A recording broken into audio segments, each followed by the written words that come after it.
I like Christmas. I like being sort of forced to go back to Mayo and spend a few days in the bosom of my family, because I like my family. I love them, of course, but I also actually like them, which I've realized as I get older makes me lucky. It's comfortable for me to go back and slip into my part in a big family, amongst the people who've known me the longest and the ones who will still love me, even if I do something to stop them liking me. But I didn't always like Christmas. Christmas used to make me feel my difference or my outsiderness more acutely. Back in the 1970s, when times were very different, and most gay people left the small places they came from to find other people like them, the writer Amistad Maupin famously said that gay people had two families: their biological families and their logical families.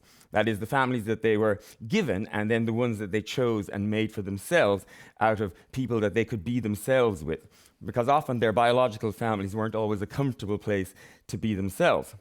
And there was a time when I was younger that going home for Christmas made me uncomfortable. I'd have to hide myself again, not so much from my family, but from my place. Christmas made me feel like an outsider. But times have changed, and I'm not seen as so very different anymore, and I've changed. My difference, felt so keenly at Christmas, used to make me uncomfortable, outside. But as I grew older, I grew to like my difference, to embrace it and appreciate it. I sometimes wonder what I might have been like if I had been straight. What kind of person might I have turned out to be if I had not been flaming? I suspect I might not like me very much. Perhaps that's unfair on straight me, but there's no doubt that all the conditions would have been there for straight me to be a total jerk. Straight me would have been dangerously comfortable in the world. Born into a nice middle-class family, never spoiled but never without, smart enough and encouraged enough to do well in school and go to university and afterwards get a good job in a good company almost by birthright.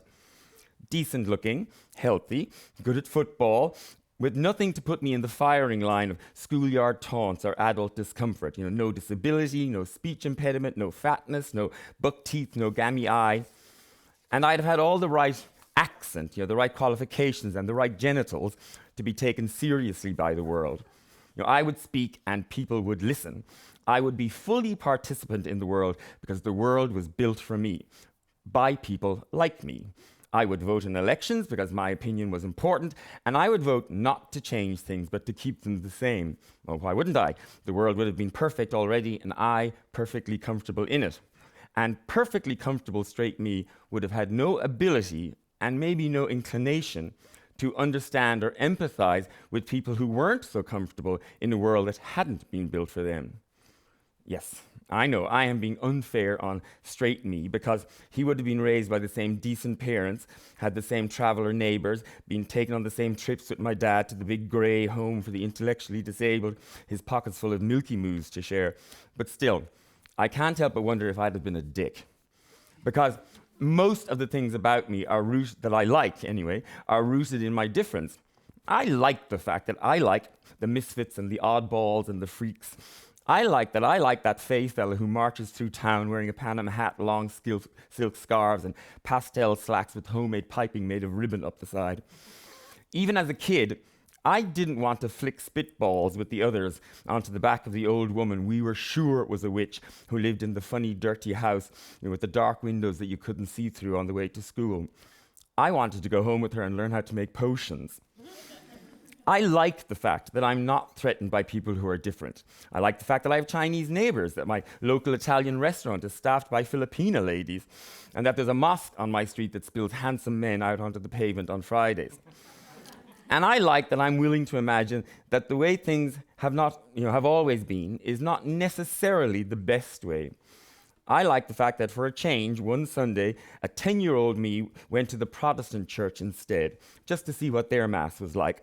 And the small group of mostly elderly ladies looked at me wondering where this strange child had come from, while I stood there with my hands behind my back and smiled at them and decided it smelled different than our church. And when I was old enough to understand what it was that was different about me, it liberated me from assumptions. It made me question everything around me, everything I'd been told or taken for granted. Because if everything I had ever been told about being gay had been wrong, and it had, well then couldn't everything else I'd ever been told also be wrong? Being an outsider made me think.